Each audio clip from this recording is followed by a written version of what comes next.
everyone to this wonderful fireside chat with our esteemed guests for today, Nitin Seth and Gautam Chikermane. Nitin Seth is the co-founder and CEO of Incedo Inc, a global technology services firm and a leading voice on digital data and AI. Over a 3-decade career, he has held leadership roles at McKinsey, Fidelity International and Flipkart, driving transformative initiatives worldwide. A best-selling author, his Transformation Trifecta trilogy, Winning in the Digital Age, Mastering the Data Paradox, and the recently published Human Edge in the AI Age have all achieved national bestseller status. An IIT Delhi engineer and an IIM Lucknow gold medalist, Nitin lives in New Jersey with his wife, 3 children, and their dog. Gautam Chikermane is the Vice President of the Observer Research Foundation, a prominent Indian think tank. His work and research are centered on grand strategy, economics, and foreign policy. Before his tenure at ORF, Chikermane held leadership roles in several of India's leading media houses, including the Hindustan Times, the Indian Express, and the Financial Express. He also served as the new media director at Reliance Industries Limited. He's a prolific author as well and has written several books on Indian politics, economics, and philosophy. Some of his notable works include India's Grand Strategy, Reform Nation from the Constituents of P.V. Narasimha Rao, and Reading Sri Aurobindo. Thank you so much for joining us today, and over to you guys. Thank you. Thank you very much. Delighted to be here. Namaste. So I don't think a moment passes by in any house where an AI discussion doesn't enter or infiltrate any conversation, be it in the drawing room, dining room, or even the bedroom. Now, how many of you have questions? How many of you have read the book? How many of you have questions around AI already? Because these days, wherever I go, we have a conversation, and then we don't get enough time for the Q&A, and which to me is the best part of the talk. So, any questions on AI already, or should I budget? Great. So, welcome, Nitin. Nice to talk to you. Last time, I remember we had that conversation, and one of the questions I asked him was, where is the intelligence in artificial intelligence? You remember that? And at that time, and because it's moving so fast, it was just a series of quick processing. And since then, I think a year has passed, maybe 14 months or so. Yeah. And I think AI has moved much faster, much ahead, and is, like I said, entering our homes in every conversation, mostly dark conversations. Job loss and replaceability and how to do how this task will be taken away and that task will be taken away and all that. But also positively in terms of driverless cars or drones and other things. So let me just, since this new book talks about the human angle, I have only 3 questions, by the way. And within those 3, there will be several sub-questions. But so the first question I want to ask is, every other day we get headlines, 15,000 laid off, AI takes 20,000 jobs, etc., etc. How much of it is truly AI related? As in an artificial intelligence model taking over the task of a human interface or a human professional? And how many of them are just business as usual kind of restructuring or rationalizing or recalibration of work? Continuous improvement is always happening in any process. But AI impacting automation in a very, very significant way is a reality. So why talk about theory? Even in my own business, we are seeing that at least 40% productivity in the software development life cycle. So that's a real number. That's a real number, and that 40% has happened over the last 7-8 months. So abhi to kahani start hui hai. So this is. So what do you mean by 40%? Does it mean that the code that used to be written by a human yesterday is now being written by software? By a software? Yeah. How accurate is it? See, it may not be fully accurate, but even if it is 80-90% accurate, the human effort certainly goes down significantly. So there is absolutely no doubt that the productivity impact of AI across a variety of processes is real. It is not, just something I want to say upfront is that a lot of the conversation around AI is framed as 0-1. Okay? Either it can do it fully and human is not required, or it can't do it. Okay? And the reality is somewhere in between. The reality is somewhere in between, and that is really the most important point I'm trying to make through my book. And I think for us, see, AI is a reality. AI is a very, very big shift. In the short term, there are, of course, issues around accuracy, biases, hallucination, all of those things. But anything which compounds every time you use it will continue to become extraordinarily powerful. And that is the reality of AI. And therefore, AI cannot be stopped. It is going to become a bigger and bigger and bigger reality. Yeah. So, even if there is something today that AI is not doing at, like, let's say even 80-90%, and is at 60%, in a couple of months it is going to reach there. Yeah.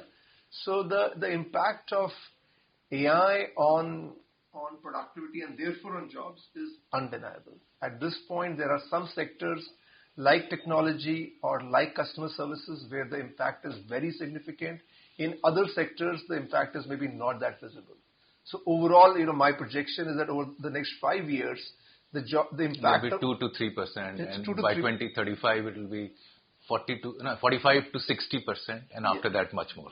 Yeah, so some order of that magnitude. Yeah, I read that. But let me just come back to where we were, which is that the daily headlines of job losses that are coming, a large chunk of them, I'm told, is they were anyway what is known as, it's not slang, it's the name of a book, were bullshit jobs. Jobs that didn't exist, didn't need to be there in the first place. And AI is being sort of used as a lever that these jobs are lost to AI, while actually they were in surplus, there were inefficiencies in the system. How do you see that? AI, see, the phenomena of bullshit has always been there.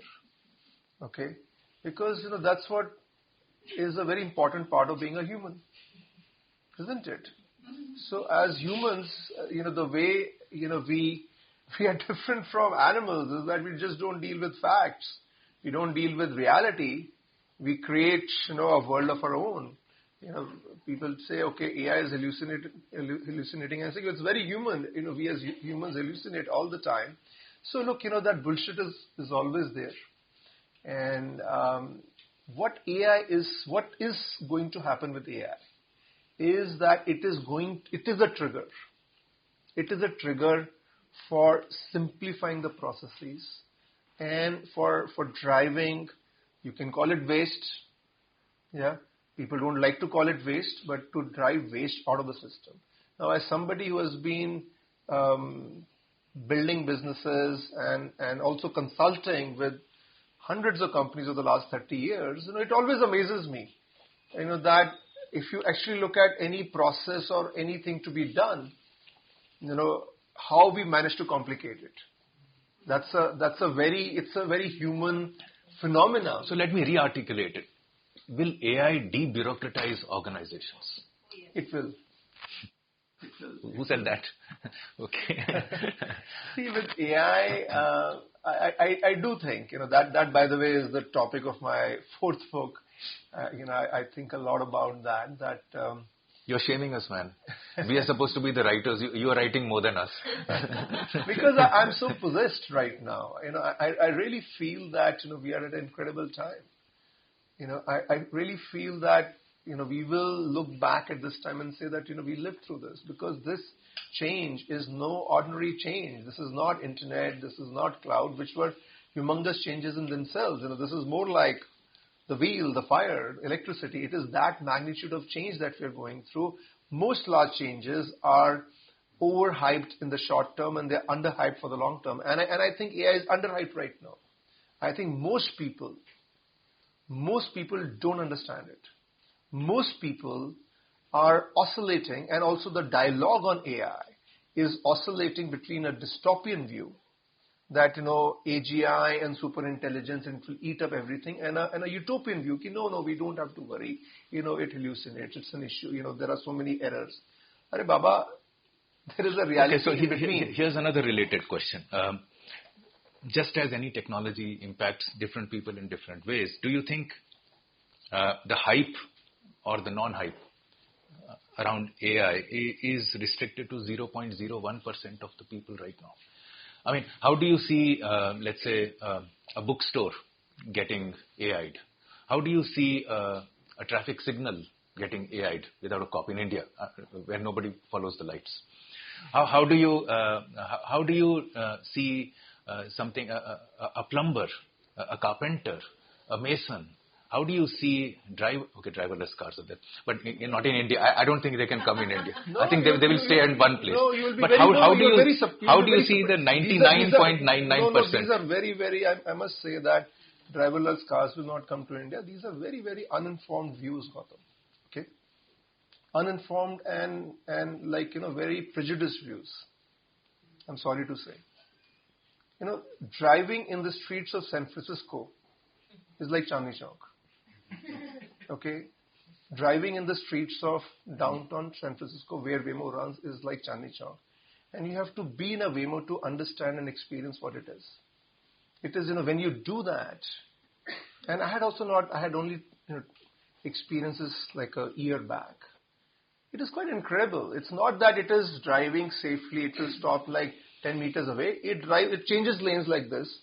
It kind of stops, because San Francisco is narrow lanes. So look, I think the power of technology, we don't know it fully. Okay, now coming to the type of, where you're going to plumber and so on and so forth, I'll see the impact of AI today is a lot more on the knowledge worker jobs than the blue collar jobs. So it's probably in the US right now, it is better to be a plumber than to be a software developer. For sure. Now, so over the next 5 years, let me give you a statistic which is quite shocking. Over the next 5 years, for every single blue-collar job lost, 10 white-collar jobs will be lost. That's a pretty shocking statistic. But then over the next 10, 15 years, as robots become a lot more competent and their price points reduce, then the blue-collar jobs will also be impacted. You asked about the bookstore getting AI-fied. It's already AI-fied. Where are 90% of books sold? It's on a bookstore called Amazon.com. That's fair. I can tell you my book sale numbers. This is I know exactly. I track it on a weekly basis, or 90% of the sales is Amazon, which is all AI-fied, which is all personalized. But at the same time, it doesn't mean that the human connection is not important. There's a reason why every day I'm in a different city, and in every city I'm covering 5 bookstores. Because this conversation is very important. The human connection is very important. That, the book being there in the bookstore is very important. That the seller, and I engage with every bookshop, so it doesn't mean that the human connection is not important, Gautam. It's very, very important. My submission actually, I'm not a cheerleader for AI in that sense. I'm a realist. All I'm saying is that AI is real, is happening. Okay? And therefore, we need to double down on our humanness. And I'm actually saying that the humanness and the human connection is deeply important, becomes even more important. But we will be doing ourselves a great disservice if we do not understand and acknowledge the way AI is progressing. Okay. My second question. So how do we AI-proof ourselves? Each person comes with unique talents, unique abilities, unique constraints. The kind of work you do, I can't do. You can do the work I do, by the way. You're already doing. But the kind of stuff that you do, I can't do. But there are many things that I do that you may not be able to. And likewise for every person sitting here, there is some uniqueness every soul brings into a body.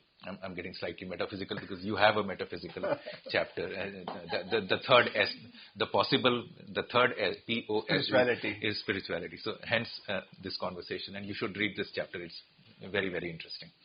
And I think you bring spirituality into every book. I haven't read the first one, but in the second one, again, you had brought the Upanishads. Yeah. So when every person is unique and AI is a standalone entity, how do we AI proof ourselves? I don't know what AI proofing means, Gautam.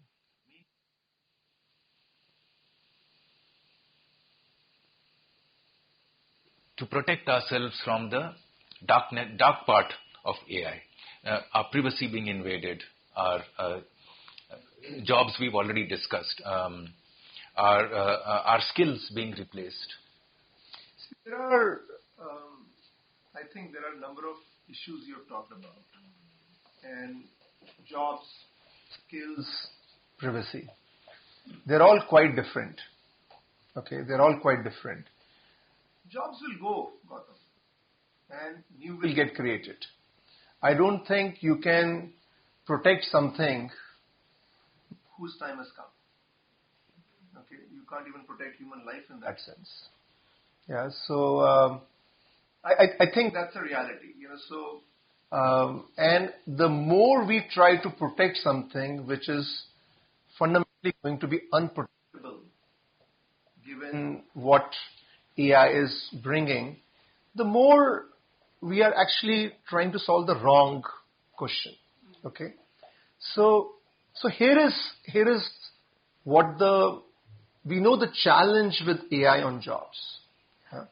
Here is the opportunity, and it's a humongous opportunity that each industry, we just spoke about Amazon as an example, but each industry, whatever is that industry, whether it is healthcare, whether it is education, whether it is agriculture, whether it is governance, will fundamentally change with AI.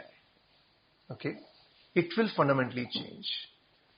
AI brings these forces: personalization, automation, innovation, change in business, new business models. It will change every industry. Now, that for each industry is going to create thousands, hundreds of thousands of new problem statements. Yeah, and solving those problem statements is not just for the big tech. It is not just for Google or Amazon or Microsoft. Those are opportunities for entrepreneurs. Those entrepreneurs can be coming from anywhere. They can be coming from Kakinada. They can be coming from Navsari. They can be coming from Bathinda. Okay? Now, that is the huge opportunity. So, instead of constantly worrying and crying about jobs, which in your own words, a lot of it was bullshit. And I would agree with that. A lot of it is complexity and, of our own creation. AI is going to be a trigger which will bring a drastic simplification of that. And, and yes, jobs will go. Why don't we put our energy, our national attention, and our individual attention on the disruption and the opportunity from that? So one of the headlines for me, and a reason I wrote this book. Okay, see, end of the day, I run a company. Okay, generally my interest in writing is to write about business and technology because it also is great for my business. Yeah. But when I started to think about AI, I genuinely felt that we were at a point, and with AI, and the question was so profound, it was bigger than my business. It was bigger than my business, and the very stark thing that came out for me was that AI age is the end of the era of jobs as we know them. And by the way, Gautam, as an economist, you know that jobs as we see them is not an inherent human phenomenon. It's a phenomenon over the last couple of 100 years, post the Industrial Revolution. Yeah, so it's not that as humans, we are just conditioned for jobs forever. It's the last couple of centuries, okay? And this is the end of the era of jobs, but it also heralds the era of entrepreneurs and entrepreneurship. It's a very different, that's a very different, model. And that requires very fundamental shifts in terms of policy, in terms of our education infrastructure, in terms of our corporates, our enterprises, how we think about skills, and most importantly, the individual level. Now, those levels we can't control, but we can control ourselves. And that's really, is what this book is about, and is, I think this is, I can't say this can be the final word. This is just, we need to have many conversations like this. So in your, that mantra possible, the last E is entrepreneurship. Okay. And you're saying entrepreneurship could be one of the ways forward, or is the way forward. But everybody is not cut out to be an entrepreneur. Why? I don't think so. The entrepreneurship requires far greater skills of an infinite mental capacity, physical grit that most people that I see don't have. Like, I don't think I can be an entrepreneur. I will always need a job or a context or an attachment, or I'm an institution guy. But there are some others who are absolutely, they do wonderful job being on their own as entrepreneurs. I don't think the switch from an employee to a business owner is as smooth as AI would like us to believe it is. So I'm just questioning your last, and maybe you can deepen the conversation there. That yes, we all hear, and I've read enough about this, that the AI is going, for every job loss, there will be new opportunities in entrepreneurship, this, that, and the other. But there could be some people who are just not cut out for it. I think entrepreneurship is, like, I don't think you can make anybody an entrepreneur. Many people are born with it, some learn it, but most do not have it. First, I don't agree with that assumption. I think it's a very underwhelming and negative view on the human potential. I see the human potential in more positive ways. I think a lot of it is conditioning. Again, I made the point that pre-industrial revolution, if you look at the mix of entrepreneurs and jobs, I think it would have been heavily tilted towards, you can call them self-employed. Yeah. And over the course of the last couple of centuries, that mix has changed. It's not to say that it can't change again. So that's point number one. Point number two, again, let's not get caught in 0-1. I'm not making the point that 100% have to be entrepreneurs. Yeah. All I'm making the point is that there is enough research to suggest, and the research is fairly consistent, okay, that in the next 15 years, 35 to 50, maybe 60% of jobs will go. Even that number is not 100%. Okay, so more probabilities, more a probability is around 50%. Okay, there is no research that I've seen which is saying in 15 years it is less than 5%, and there is no research I've seen which says that 90%. It's somewhere in this number. Though the research is also saying that 90 to 100% of current jobs will change. So change will definitely happen, but it doesn't mean the job will go entirely. Okay, so we're not looking at like, okay, 100% of job loss. It's probably that 40-50%.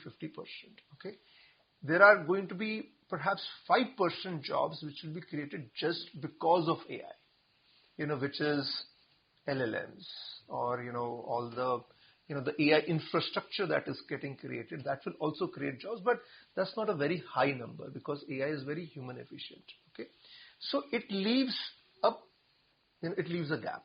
Okay, now then either as humanity, so now this job loss is quite a given.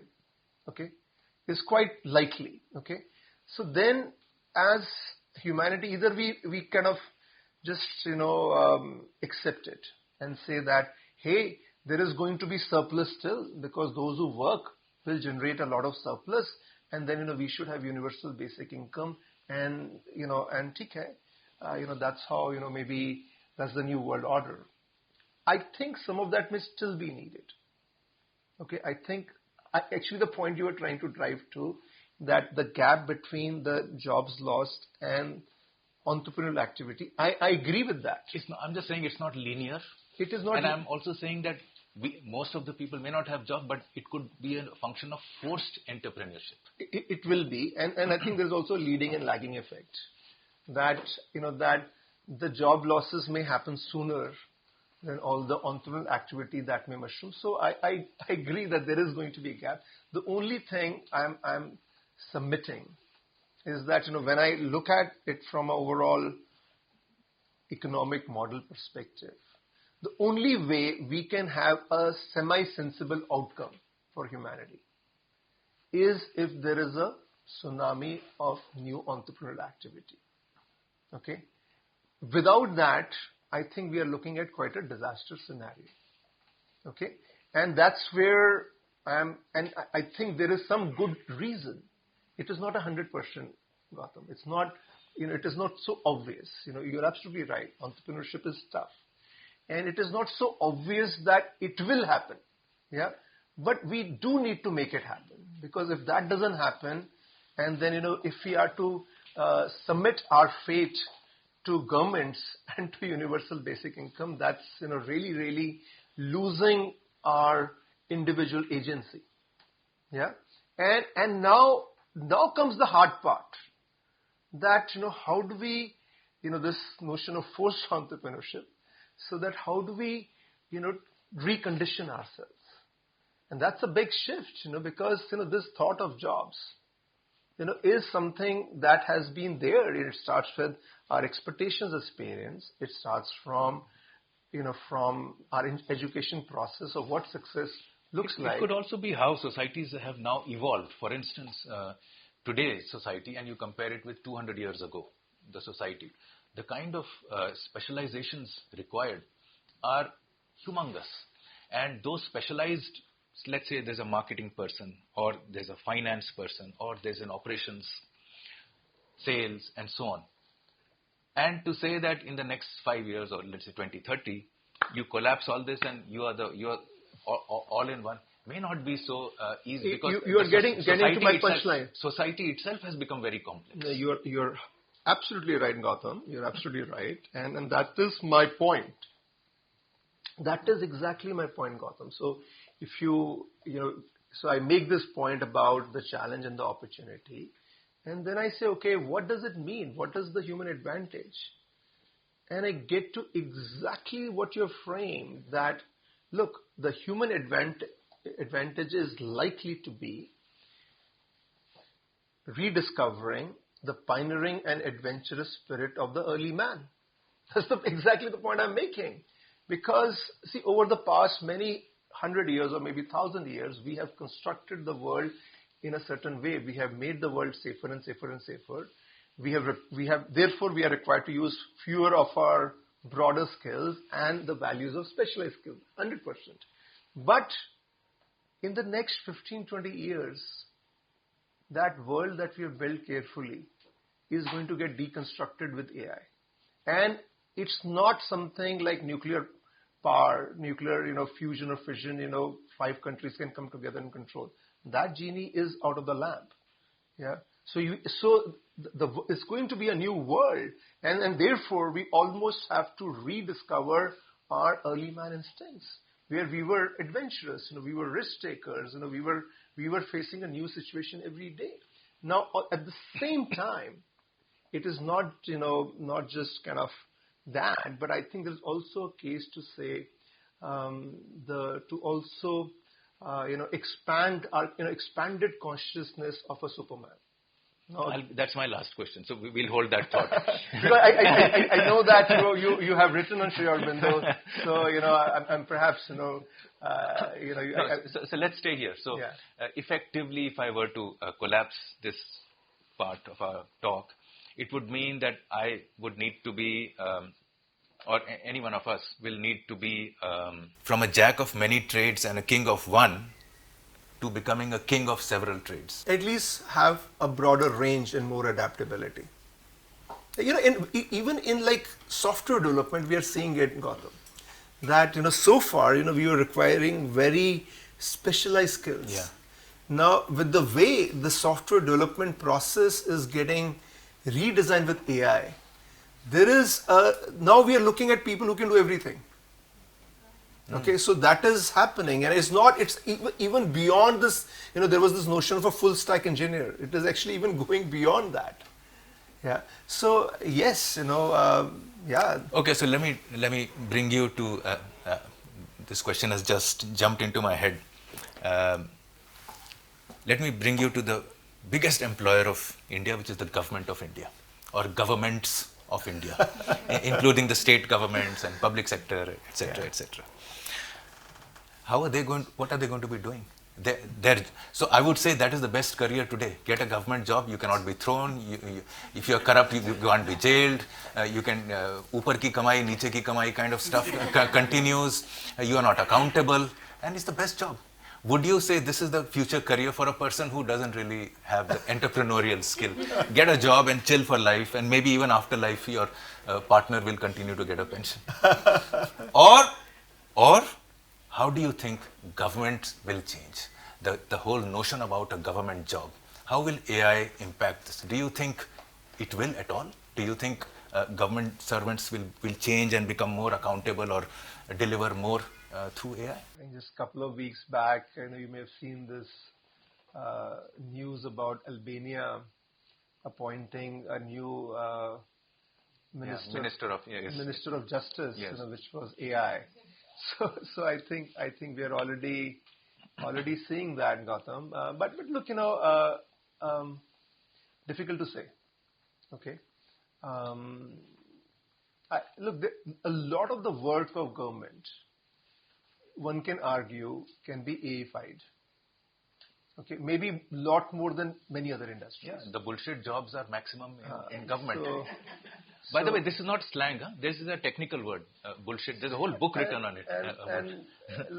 So many nations, including the great United States of America, are running with such incredible levels of national debt that even they have had to cut down on government expenditure dramatically. With the DOG experiment. It's no different in India. So at some point, governments will realize that you can't just keep on printing money, and you have to actually address your own cost structure. Yeah.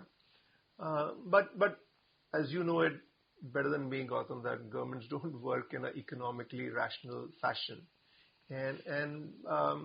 So will this island of government jobs, government protections, create the inequalities that rest of the citizens have to fend for themselves, become entrepreneurs, etc., become kings of all trades, and slog themselves, to death while paying taxes for a small group of people who will not change, and therefore, isn't the government job the best career of tomorrow?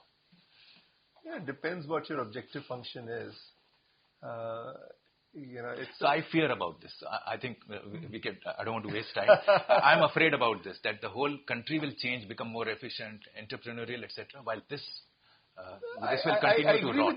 I agree with your fear that, and especially, even if it is 5%, it's that which is impacting policy for the other 95%. So I agree with your concern, Gautam. Okay, I wanted to ask you on geopolitics, but we don't have much time, so I'm going to jump to my last question, which is so that then we can have a wider conversation, which is that what will happen 50 years later to the human in humanity? And this is the adhyatmic part of your thing. So, is it a return to spirituality, consciousness? Will religion come and hijack it? How will religion be impacted by AI? Will dogmatism, will we face new dogmas? Is AI already a religion? Just the way democracy was, just the way Green Planet is. And how do you see this, the human functioning as a part of a larger humanity 50 years later? See, I have a lot of difficulty with the word religion, because it does imply some dogmas and not questioning. And I love spirituality because spirituality is about inquiry. That's the difference between the two. But at the same time, religion serves an important purpose because it brings some rules and framework. And as humans, we do need a framework. So, look, my hope is that as humans, we will realize that as AI progresses, and it's like not just AI, it's like this digital data AI vortex. It's a combination of things, which creates so much noise around ourselves that the only or an important way of maintaining your sanity is a process inside, that you have to go inside yourself. And that process of going inside yourself is what I call spirituality. And at least for me, that is a very necessary coping mechanism.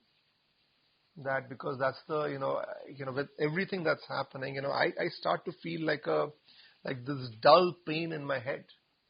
And the only way I'm able to, then kind of get back is, if I do dhyan, if I do meditation. And then you were doing this already in the pre-AI age. You will continue to do it in the post-AI age.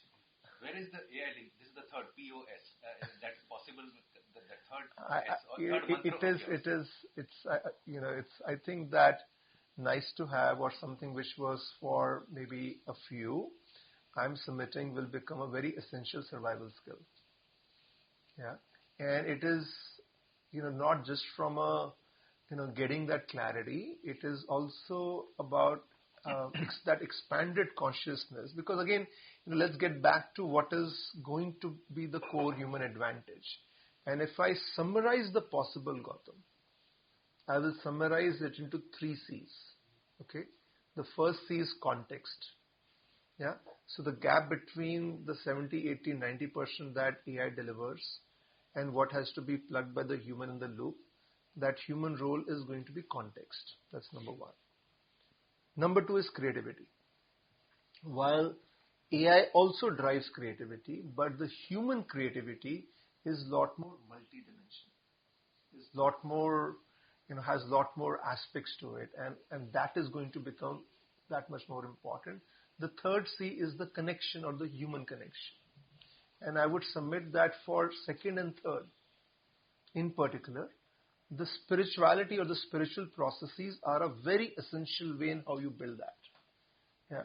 So, my submission is that spirituality is going to be, more and more people will realize, is going to be a very essential skill. And again, see, it's about going back to who we were. I would submit that as human beings, we have these 4 aspects to us: physical, intellectual, emotional, spiritual. The spiritual practices all are thousands of years old. There's a reason for them. The last couple of centuries, we have assumed that as humans, we have become, there is some unnecessary, arrogance or power that we ascribe to ourselves. And I think AI will bring that need to again go back inside ourselves. That's my hope. And I think that is going to be a very, to my perspective, an important part of what the future of humanity looks like. I think the problem is that most of us, we tend to have a material life and a spiritual life, and the two don't seem to meet. But for me personally, they are one. And I don't differentiate. I think this conversation is as spiritual as it is material. Mm-hmm. And I think perhaps with AI coming in, and you think it will enable or will it be a hurdle? Because if at the click of a button, all information is there for you, what are you seeking? If what you seek is available on a screen, where is the inner conversation? See, that's where you have to. You're absolutely right, Gautam, and that's the big risk with AI, which I think not enough people are talking about. All this dark side of AI. The biggest risk actually is that AI is becoming so competent and so human or helpful that our core cognitive skills, problem solving, creativity, or even like writing, reading, are getting compromised. Okay, and then that's what we have to protect, and that is where I think that inner process becomes so important. The naturally the space for that is reducing. You're right, because it's so instant, and so it's all consumption driven. Yeah, you got a problem, type it in. So that is but it will keep on shrinking us. That is the real I also draw an equivalence between AI and ourself, the layers of self. You may recall that even in my second book, I had kind of mentioned that, that the self is multiple levels, layers at a more subconscious or subtle level, and it kind of gets to at a more individual manas level. Similarly, AI has layers. It has got the macro layer, which is generative AI. It has got the enterprise layer, and it also then has the individual layer. Yeah, it is taking individual data and processing that. Now, the thing with AI is that these three layers are absolutely fantastically synced up. There is a constant flow happening between these three layers. But paradoxically, in the digital and AI age, it started with the digital age, accelerating in the AI age, that connection between our layers of self has broken. We are becoming digital cocoons. So that's the challenge. That's the human challenge. That's really what we need to discuss. We need to really figure out, because this AI, you can't stop it really. And that's a bit of a futile thing, but how do we address this aspect? So if you can't stop it, then how ready is India? Because what we are talking about is Sanatan philosophy. Spirituality or spiritual traditions. I've read enough religion. I know all religion. Not all. I know I've studied all the major religions. I can recite those books. Even now, I'll show off some other time. But the spiritual traditions that you are talking about and which I am resonating with are focused on this geography. AI is being made either in Silicon Valley or in China. Now, AI is at a training stage. We are all trainers. When we engage, we all become trainers. If our essence is going to be hijacked away from us, where does that leave India? Where does that leave any other traditional, let's say the pagans in Europe, which are slightly, somewhat they are returning. Where does that leave us as a culture if we ourselves do not or are unable to have those kind of AI modeling, hardware, chip design upon which it all rests? You think it will all get hijacked away? Again, let's look at it 50 years later. Only if you allow it to be. There is no reason that's how it should play out. How ready is India then? India, like most things about India, it's very difficult to get like a straight answer. I think we are not ready. Okay, I think we underestimate the magnitude of this. I don't think to begin with I don't think we're ready for the magnitude of job losses. That's what I worry about, that we are a services-driven economy, and given that we don't have that strong a manufacturing base, the services is what is going to be impacted more. I don't think we're ready for it.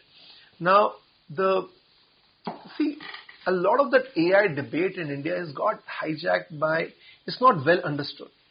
We are over-obsessing about LLMs and chips. You're over-obsessing about it, not understanding the full dynamics of the stack. Now, for sure, we should be building our chips. We should be building our LLMs. Just given the geopolitics, okay, we need to be self-reliant. But today, Gautam, a LLM is a commodity. Is becoming a commodity. You go on to AWS Bedrock, okay, Amazon Web Services, Bedrock, which is their platform. They offer more than 150 LLMs, and then there is a whole even bigger bucket of SLMs. So it is not just OpenAI and ChatGPT, Claude, Grok, Gemini. So that's it is going to become a commodity. Okay. Now, where the opportunity is, and that's the humongous opportunity for India, is the application layer. That using this AI infrastructure, how do you solve for that industry disruption that we spoke about in the earlier part of our conversation, that every industry will get disrupted. That will create these thousands, hundreds of thousands of opportunities. It doesn't require you to be like an AI genius to be doing that. You need to be able to use AI. The language of AI is English. Yeah, you certainly need to understand the AI infrastructure. That is the opportunity. That's where our talent, the scale of our talent, the fact that our talent, we can keep on beating down on the services industries. And maybe there is something to be said about it. But the reality is that because of that, we have a very large pool of people who are tech natives. And we have a young population which is not weighed down by the risk consideration that you and I have. I was at the Entrepreneur India Summit yesterday, and I was sharing this, very large panel with like 30 startups, and I was amazed. That, the language that I'm talking and what I felt I had really, put so nicely about the application layer and so on. Like 10 startups talked about it. They have figured out. So, we are talking, and the young guys out there are doing stuff. So, I think that is an opportunity. But to really realize it, Gautam, that there is an infrastructure that AI needs. It is consumption. It is compute hungry. Yeah. And that is where a lot needs to be done. The government needs to make that, that compute capability, the data center capability, maybe even the data and the data models available as an ecosystem, so that tsunami of entrepreneurship can happen. We have done something very well with the DPI, with the digital public infrastructure, and the argument I have been making for the last year is that, look, time has come to re-envision that DPI should really scale up to become the AI enablement ecosystem. So look, I think the possibilities are tremendous because there are fundamental flaws. While US and China seem very far ahead, but there are fundamental flaws in both models. The US model is very very capital and energy intensive. Is the same as everything they do. Okay, but with AI it is absurd. The clients that I work with, which are the biggest banks and telcos and pharma companies in the US, if they apply all that NVIDIA wants them to do, AWS wants them to do, OpenAI wants them to do, it will be infinite cost. Yeah, and let alone the whole data center and the energy consumption argument. So the American model is very, very expensive. The Chinese model, there is always a lack of trust. China has actually done it very intelligently. You have to give it to them. DeepSeek, it requires 1/10 of the compute that OpenAI needs. That's brilliant. Those models are done very differently, very intelligently. That's not copycat technology. That's better technology. They have put more brains on it, but a fundamental issue of trust remains. Yeah. So it's not game over for India. There is actually a huge opportunity. Even if, we can argue that main opportunity is not in the core infrastructure, the AI infrastructure, but the application layer. But still, there is a lot to play for. But we have to get going. We have to get going at the policy level. Most importantly, we have to get going in terms of change in our educational institutions, because it is about both skills, from hard technical skills to focus on softer skills. But most importantly, it's about mindsets. It's about mindsets of solving, of risk-taking, of solving deep problems. This issue of that not everybody is an entrepreneur, is to, like boost that confidence, and you do that through role models, right? So there is a lot that we need to do, and we need to do it on a war footing. If we do that, I think this can be our time.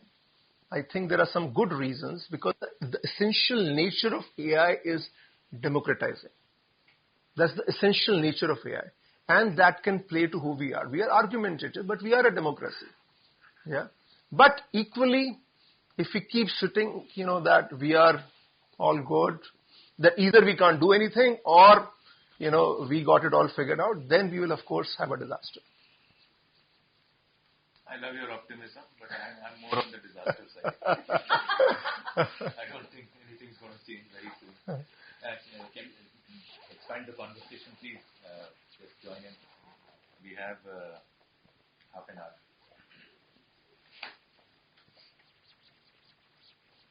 No question? Anybody questions?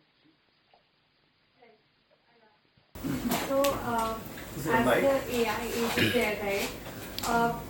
You guys think that your job, author's job, what about them?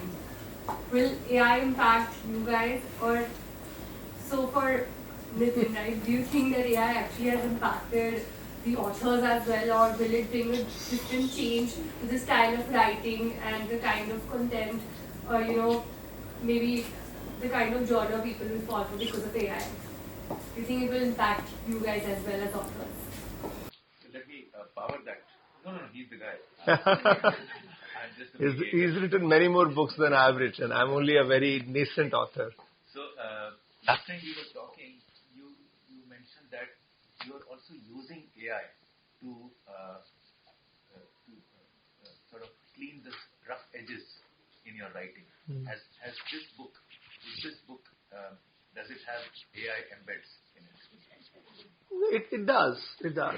So my first book was 0. My second book was not even 1% or less. Because I had already written the book. When AI really began to happen, the only thing I did was that I started to put my topics into AI and then see what AI comes up with. And actually, the framework that AI came up with was much better in most cases. But it did not, of course, have my stories and my context. So I didn't really use it. The only place I used it really was to find quotes, because I like, to headline every chapter with a quote. That's the only thing I used in the second book. In the third book, I have used it a little more. Thankfully, a lot of the content is something I'd already written. Because a lot of it is about my own, the possible framework is based on my experiences. So it's something I'd written already over the last 10 years, thankfully. But the way where I've used AI in research. So the first half of the book, which is more kind of laying out the situation, AI was very helpful in that.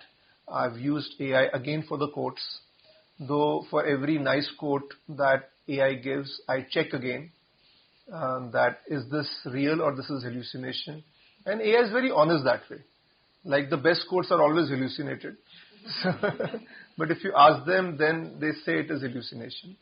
And I've used AI for chapter summaries.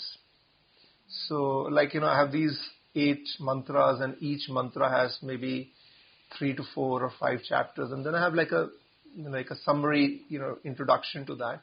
I've tried to use it. It was helpful, but there is no way I could have used that. So then I ended up building on it. So yeah, the overall embedding or use of AI is there in this book, but it's maybe 3 to 5%. But I do worry about my 4th book. I do worry about it because the temptation is too high. So I tried to use AI to test AI, and it gave me these hallucinatory quotes because the subject matter I know. I've read every book on the matter that. I even put a book, I've written a book on Sri Aurobindo, and his 36 volumes, I put one volume, I gave a link and said, okay, find me something. It created bullshit.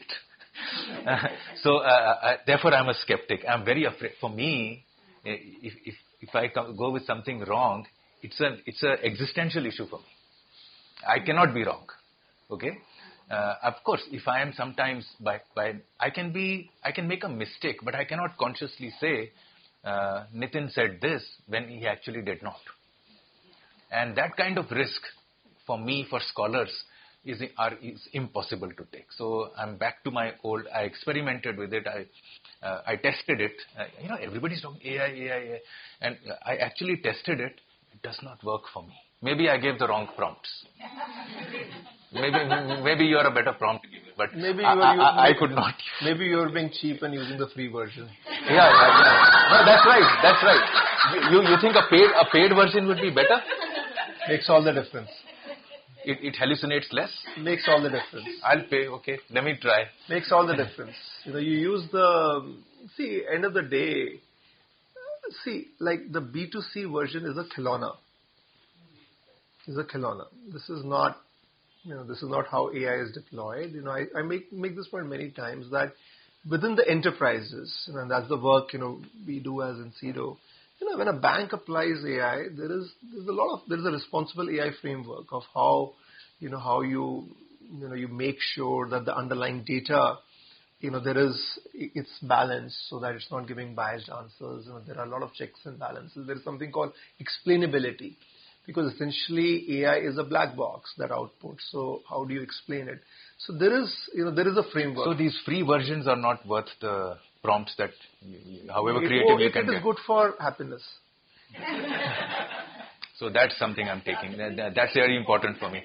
It was getting into a chicken and egg. Because it's not good, so I will not pay. And because I'm not paying, it's not good. Anyway, more questions, if any. No, but I'll just add on to that, right? So, by of course, research is going to be an integral element in terms of how people are writing books. But like I come from the publishing industry, right? So a lot of times. What do you do? Where do you work? Okay, I'll just come to that, but let me just finish the thought. She's a publicist, so she's an entrepreneur. Okay. She moved from being a job, like doing a job, to being an entrepreneur. Penguin for 5 years and then starting my own company because I saw the gap. So, okay, You saw the right gap, by the way. Yeah, all authors were unhappy. Yeah. So I was like, this is an opportunity. I've been a Penguin author. No, but so for example, in my trade, for instance, what we do is that a whole lot of times, for instance, if there's somebody like a Nitin or any other celebrity or sports star, we would want to reach out to them and be like, hey, why don't you think about doing a book for building your brand, right? And then we have to typically work with editorial assistants and interns, etc., do a lot of research and go back to them with concepts on which they could write books. Now, stuff for which, and then again, editor bimar hai, editor is not available, editor is taking time, etc., etc. But now you give that same prompt, like you say, for example, that you want Virat Kohli to work on his debut book. And what are the 3 possible books that he could work on? And such beautiful chapter structures, right, with definitions, target market, how should this book be promoted, it gives you in a jiffy. So I really think that it's going to be leading to a lot more books coming out because, the initial sort of like resistance that, a lot of people don't know what they should write on and they want ideas, right? So I would agree with that, but yes, I think it can definitely help the creative process. But I think there is going to be a differentiation. That's something which is truly human driven. See, what is authentic and what is human authentic will become visible and will be a lot more valuable. Yes. So my second daughter, she's an artist. So she's a painter and a sculptor. And she and I have this argument all the time. So I keep on telling her that at least in the design of what you do, use AI. And she said, look, this is I don't even want to go there because this is a very different imaginative process, and this is kind of like the last bastion of humanity in a sense, the creative arts. So yeah, and you were there on Sunday, we were having this panel discussion with Ashutosh Gowarikar and Mohit Suri, 2 of Bollywood's top producers today on what AI means for films. And I think they acknowledge, I love their view that, there is AI is going to be another form in itself. There may be movies which are AI driven, but still, what really drives huge success is still that the human instinct. So let me share a secret. I'm also a songwriter and composer, and musician. I used in my old life with KK. He was a singer. He was a lead singer. We used to have a band together. And even now I compose. So I composed a song. I wrote, composed, and sang a song. And so we went to a friend's house. So he said, you can do this on AI. You put it in the AI. And I said, no, boss. Like, I don't want to put it in AI. This is my creativity. This is my creation. And maybe AI may be better than me. And maybe it will add far more layers of complexity, or the sounds, or maybe new instruments and new harmonies, perhaps. But this will not be me. And if I'm losing the me in something so soulful, and which is so intrinsic to me alone. And I'm not saying I'm the best songwriter. You haven't even heard my song because I haven't released it. That's going to be my fourth career or fifth. But to let go of something so pure, so which has been created with so much, like your daughter mentioned, so devotion, so much. It's almost a spiritual experience. It is devotion. To commoditize it into a quickie that, in 6 seconds you got a whole cool song, and with the beats and the chords and everything is quite demeaning for people like me. It may work for others, because I know a musician who is actually, he says, you cannot stop AI. I have embraced AI. Good for him. Good for him. And so he has scaled up in terms of his composition. So I think there may be space in the short term for both of us. But long term, we don't know. Any other questions, please? I have a question. So this whole H-1B visa is going up. I was reading an article which spoke about the fact that this is actually America trying to protect its jobs. Of course. And it's not, because they know AI, what's happening, you're going to lose a whole lot of jobs. So you look very cool, the narrative looks very good from a MAGA constituency perspective, but it's really about that. It's not so much about keeping the Indians out. So is that your view too? I think it is also about keeping the Indians out, but Okay. but I agree with that. So at the end of the day, Americans are very pragmatic, as everybody should be. So so far, there was a lot of tech work which was not that high end, okay, where you would need a developer who is $130,000, $140,000, $150,000, and that was the H-1B person, and that was 71% Indians. Now the assumption is with AI, a lot of that is going to go. So if that's going to go away, reduced by an order of magnitude, then why bring the Indians in any case? Because if this, but there is an Indian angle, okay, that if an American and an Indian software developer go head on, the Indian is going to win 9 times out of 10. So why even that work is going to reduce for sure. If the work was expanding, this would not have been happening. But I think the India angle is also there. But one by one, he's backtracking. For instance, doctors and nurses, it's not applicable. Tomorrow there'll be something else. Like Mexicans, when they were thrown out, there's nobody to look after old homes, and so on. So I think there's going to be a lot of backtracking here. Yes, sir. Yeah. Hi, good evening. So I was at Incedo for 3 years, so glad to be here. So I have a question. So in this digital age, do you think we are losing a sense of touch? And do you think that takeaway is really that we are going to go? By what I mean is, suppose earlier we are used to have these buttons in our car, right? Now we have digital screen. So we are losing that sense of touch, that how things feel actually. So now we take notes on an iPad. Earlier we used to write those notes, feel the pages, etc., etc. So do you think that takeaway is worth it, digitizing everything? And let me expand that one more level. Joe Nisbet, he wrote this book in 2008 or 9, I don't remember, maybe 6, said that it's called High Tech, High Touch. You may have read the book. That the higher the technology quotient of society, the greater the need for human touch. Yes, absolutely. No, I agree. I couldn't agree more that the only way, I don't have a Kindle account. I had it. I tried reading. It doesn't work for me. The only way I read, and I read quite a bit. At any point I'm reading 3-4 books. is the hardcover or, like a physical copy, and I always have a pencil in my book because I'm always underlining. Because unless and until I underline and sometimes I make small annotations, I don't get it. So I think that physical, I agree that, see, that's why this conversation. The book is going to sell on Amazon, it's fine. Okay. But this conversation, this connection is deeply important because this is also how, as an author, or just as a person, I learn. I can be out there virtually and, but this conversation, I'm having such conversations every day. Okay. And with every conversation, I go back and write physically in my diary. Because, with every conversation, there are at least 2-3 kind of interesting new points that would come up. Or, an existing point which has got expanded. So, that touch or that human connection, the 3 C's I mentioned, the third C, I think is deeply important. Great. So, I think I enjoyed this conversation. I don't think you would have enjoyed it with an AI. Or I would have learned so much. There is no way AI is going to replace you, Gautam.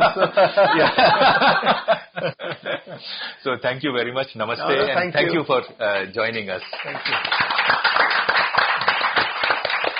Thank you. Thanks, everybody. Thank you.